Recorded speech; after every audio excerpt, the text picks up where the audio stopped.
Riwayat Ubaidullah bin Adi bin Al-Khiyar, dia royak ada dua orang pergi jumpa dengan Nabi dalam haji wada.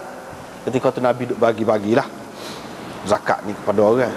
Mereka pun minta. Mereka pun minta. Orang dua orang ni lah royak pula kepada Ubaidullah bin Adi bin Khiyar ni. Ubaidullah bin Adi bin Khiyar. Ubaidullah ni sahabat lah. Adi bin Khiyar itu ayah dia tu mati dalam perang Badar. Duduk balik orang kafir. Ayah dia duduk balik orang kafir dalam perang Badar. Ubaidullah tu sahabat. Dia kata ada dua orang. Dua orang tu siapa dia? Tak ada sebut nama. Tak ada sebut nama. Begitu dalam hadis-hadis yang sahih banyak dia tidak sebut nama, sebab ini mengaibkan orang tu. Boleh jadi dia berubah lepas pada tu. Kalau sebut nama kan, semua orang tahu pakai bila-bila, pakai amat tahu. Orang ni hak dua orang tu nama dia sekian-sekian. Salah satu kaedah adab dalam hadisnya, dia tidak sebut benda-benda hak lagu ni. Terutama kalau orang tu diketahui sebagai sudah berubah lah. Tak ada sebut jadi hilang nama dia, tak ada. Gitu, cuma dua orang pergi jumpa dengan Nabi, tidak diketahui siapa nama dia. Mereka pun minta. Lepas tu hak dua orang tu lah royak kepada perawi ni. Dia dah royak. Takkanlah Ubaidullah tak tahu. Dia tahu, tapi dia tak royak. Itu adab. Jaga kehormatan orang. Hak Nabi suruh jaga. Nabi suruh tutup keaiban orang. Bila tutup, Allah SWT akan tutup keaiban dia di akhirat nanti, kan ada dalam hadis tu. Benda-benda lagu tu dia amal, dia setiap tempat. Bukan dalam kehidupan seharian ni saja, untuk dalam meriwayatkan hadis ni pun lagu tu juga. Itu tutup keaiban lah tu. Apa ni? Hak dua orang tu ayat. Dia kata bila kami pergi minta Nabi pun tengok pada kami, ke atas ke bawah. Ke atas ke bawah dia tengok. Tengok atas, tengok bawah. Dia tengok lah. Nampak gagah lah, orang kuat. Orang segar-bugar. Dia nampak kami segar-bugar, segar mega kita kata, ataupun kuat lah.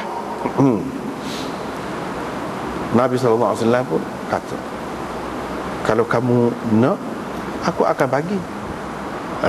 Ini makna dia berdasarkan zahir, dah minta kira-kiranya dia berhak lah. Mungkin tahu dah kan siapa dia yang berhak. Seperti kita kata tadi, 8 golongan. Walaupun nampak dia ni kuat, nampak gagah, nampak sihat, segar mega pun, dan dia minta kira-kiranya ada lah tu. Aku akan bagi kepada kamu. Tetapi la hazza, la nafi jenis. Orang panggil la nafi jenis ni, nafi langsung tak ada. Tak ada hak. Sebenarnya orang yang kaya dan orang yang kuat boleh berusaha, tidak ada hak langsung. Itu dia sebut. Tapi kalau kamu nak, kira-kiranya dia ajar sini, tidak perlu kita korek lah, tak perlu kita selidik lah, betul ke mana buktinya kamu gini-gini, tak perlu. Sebab ini masalah agama ni banyak dia serah kepada hati kita. Pihak yang memberi pun maknanya kena faham, orang ni dia Tuhan tu juga, dia tak takut Tuhan tu, ikut dia. Kira lepas dah. Kalau bui tu dia tidak betul pun, tidak berhak pun, lepas dah. Kalau dia tidak usul pun. Pasal apa? Pasal dia minta. Tetapi untuk lebih cermat supaya hak orang yang berhak sebenarnya tidak hilang, boleh juga kita buat peraturan, buat peraturan, iaitu nak pastikan supaya harta zakat dia tidak pergi koksi lah. Orang yang berhak sebenarnya tak dapat, itu nyaya juga. Kalau kita buat peraturan, boleh juga lah gitu. Dan itulah yang dilakukan oleh pihak pemerintah mana-mana pun yang bertanggungjawab tu. Dia buat gitu tak apa tu. Kalau nak kira, kalau pakai lagu ni, pakai dia royak saja pun boleh dah. Boleh dah. Nak kira hak sebenarnya tak boleh. Kalau kamu ni tidak betul dan kamu nak hina, kehinaan, hakikatnya kalau boleh pun hina, kalau boleh pun haram hakikatnya. Kamu tidak layak kepada aku, kira-kiranya dengan betul, itu salah kamu. kamu yang berdosa. Banyak perkara lah pula dosanya. Tapi bagi orang yang beri itu kira lepas.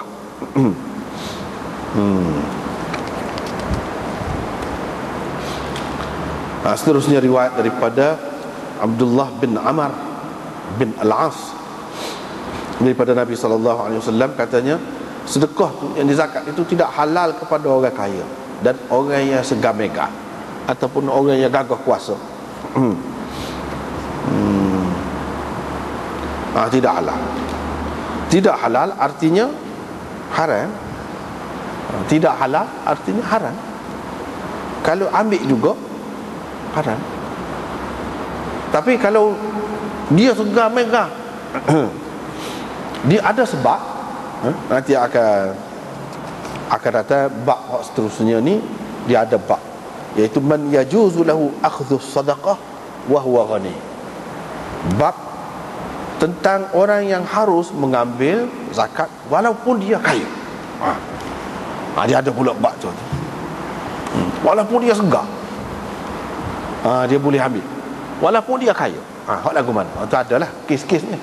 Tetapi kalau tidak cukup syarat untuk dapat kesenangan, kemudahan saja, sebenarnya dia kaya dan dia boleh berusaha, kalau nak kiranya pada dasarnya tak boleh. Kalau ada boleh, itu pun termasuk dalam hak kecuali dengan syarat-syarat yang tertentu seperti yang akan kita dapat lihat di dalam bab akan datang.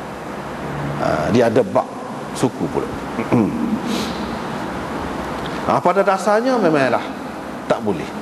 Tetapi kalau dia nak pergi perang misalnya, dia nak pergi, dia musafir misalnya, dia kaya memang tempat dia, tapi dia mari situ putu pitih, adalah orang kecuali-kecuali lagi.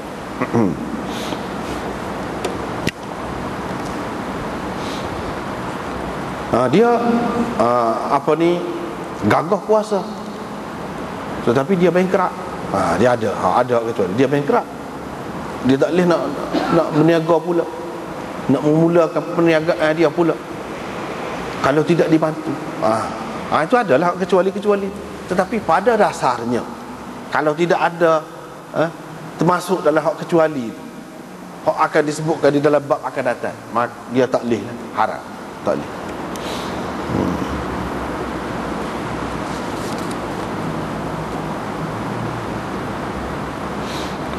Kemudian hadis ini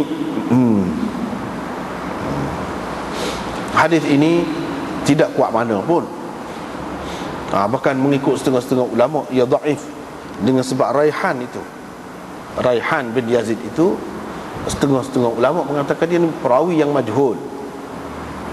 Bagi orang yang kata begitu, dia tak kuatlah hadis ni. Sebab apa? Dia tengok pula dari segi kandungan dia. Dari segi kandungan tak boleh untuk orang kaya dan tak boleh untuk orang hak segah-megah ataupun gagah kuasa. Sedangkan dalam kenyataannya banyak Nabi beri kepada orang hak kaya, kepada orang hak segah, dia beri. Bercanggah dengan riwayat yang lebih sahih pula. Kalaulah dia tu kuat, boleh kira dia tu tidak kuat mana. Lepas tu bercanggah dengan hak lain. Macam sini tidak halal, adakah tidak sah? Adakah tidak sah?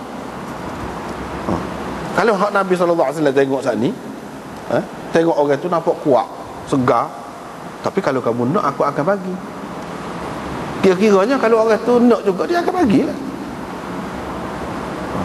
Adakah tidak sah? Kalau tidak sah, apa Nabi kata dia akan bagi? Menunjukkan sah lah. Lepas tu selain daripada tu, kalau kita tengok riwayat-riwayat yang lain banyak lagi, Nabi SAW beri kepada hak segar. Sebab adalah perkara-perkara yang mengecualikan hak lain. Ada. Di sini nampak terlalu umum sangat. Asalkan kaya, asalkan gagah kuasa, tak boleh. Sebab itulah ulama tak saya terima. Setengah-setengah ulama tak saya terima hadis ni. Sebab apa? Dia tak kuat. So, yang keduanya bercanggah dengan kenyataan hak berlaku di zaman Nabi SAW, di zaman sahabat. Tidak diberi kepada hak sakit saja, tidak diberi kepada hak miskin, fuqara saja. Bahkan kalau kita tengok, ada percanggahan pula kalau kita pakai hak ni. Ada percanggahan dengan hak termasuk dalam sinf yang lain.